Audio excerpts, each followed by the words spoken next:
LibreOffice base પરના આ મૌખિક ટ્યુટોરીયલમાં તમારું સ્વાગત છે. આ ટ્યુટોરીયલમાં આપણે શીખીશું ફોર્મમાં લિસ્ટ બોક્સ ફોર્મ કંટ્રોલ કેવી રીતે ઉમેરવું.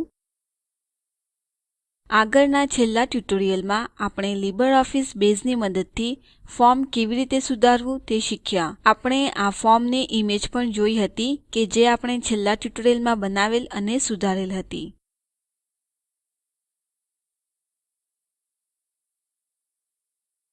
અને એકવાર આપણે આપણી ડિઝાઇન બનાવી લઈએ ત્યારબાદ આપણું ફોર્મ આ પ્રમાણે દેખાશે.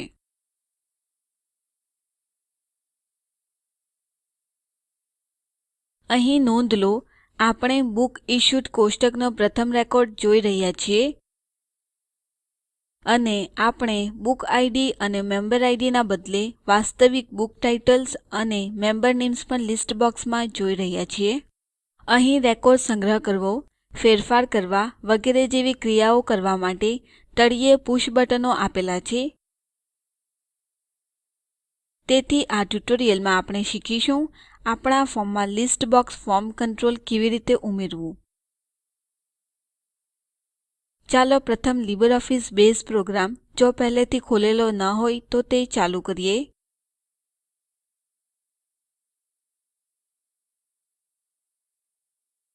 અને આપણો લાઇબ્રેરી ડેટાબેઝ ખોલો. જો બેઝ પહેલેથી જ ખુલેલ હોય તો આપણે અહીં ફાઇલ મેનુ હેઠળ ઓપન ઉપર ક્લિક કરી લાઇબ્રેરી ડેટાબેઝ ખોલી શકીએ છીએ અથવા ફાઇલ મેનુ હેઠળ રિસેન્ટ ડોક્યુમેન્ટ્સ પર ક્લિક કરીને પણ ખોલી શકો છો. હવે આપણે લાઇબ્રેરી ડેટાબેઝમાં છીએ. ચાલો book issued to members form જે આપણે છેલ્લા ટ્યુટોરીયલમાં બનાવ્યું હતું તે ખોલીએ.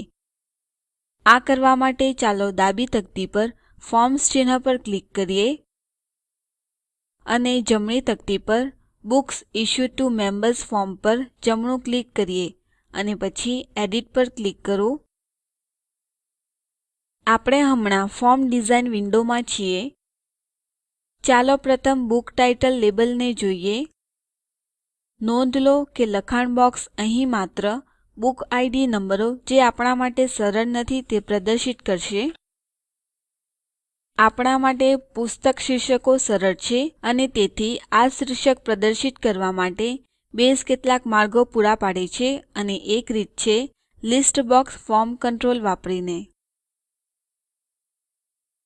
ચાલો જોઈએ કેવી રીતે કરવું. આ માટે ચાલો પ્રથમ બુક ટાઇટલ લેબલ અડીને જે લખાણ બોક્સ આવેલ છે તેને રદ કરીએ. આપણે લખાણ બોક્સ કે જેને લીલા બોક્સે પરિચિત સમૂહ સાથે પસંદ કરેલ છે તે પર ક્લિક કરી શકીએ છીએ અને પછી જમણું ક્લિક કરીને અને નીચે કટ પર ક્લિક કરીને. આપણે લખાણ બોક્સ રદ કર્યું છે. હવે આપણે લિસ્ટ બોક્સ ફોર્મ કંટ્રોલ અહીં મૂકીશું.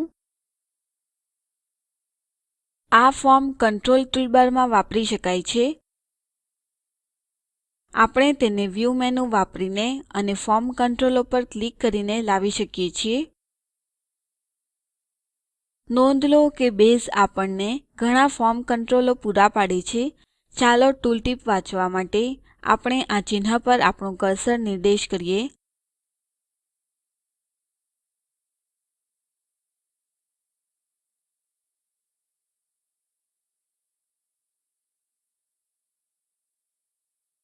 ચાલો આપણું લિસ્ટ બોક્સ ચિહ્ન શોધીએ.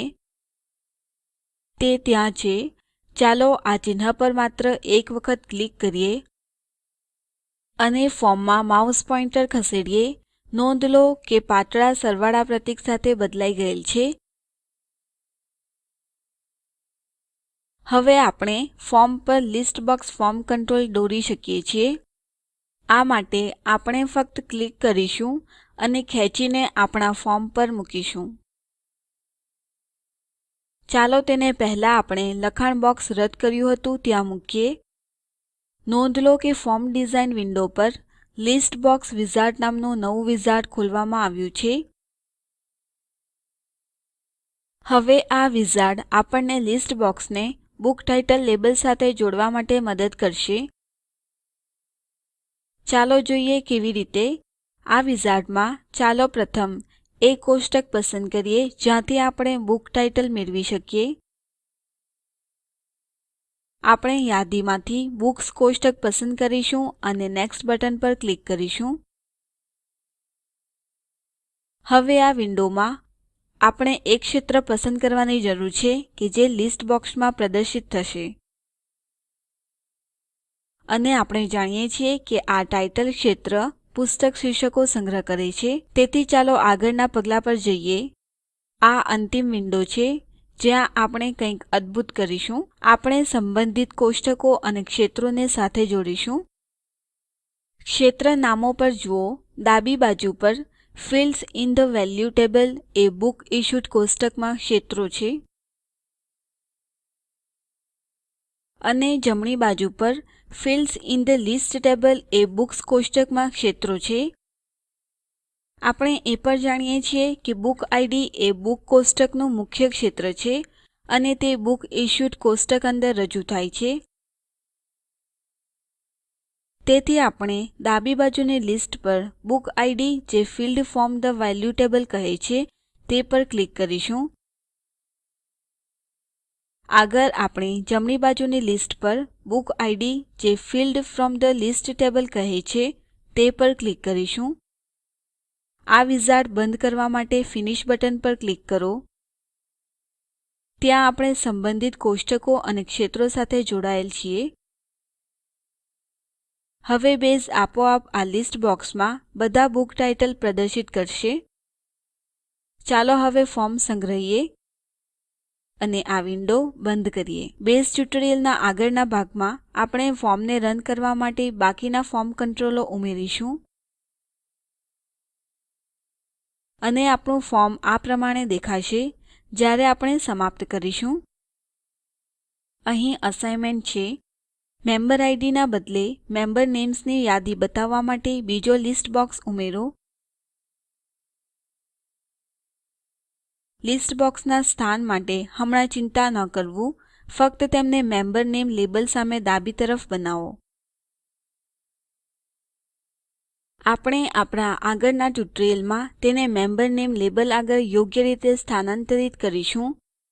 અહીં લીબરઓફીસ બેઝમાં લિસ્ટ બોક્સ કંટ્રોલ પરનું આ ટ્યુટોરીયલ સમાપ્ત થાય છે. સારાંશ માટે આપણે શીખ્યા કે ફોર્મમાં લિસ્ટ બોક્સ ફોર્મ કંટ્રોલ કેવી રીતે ઉમેરવું.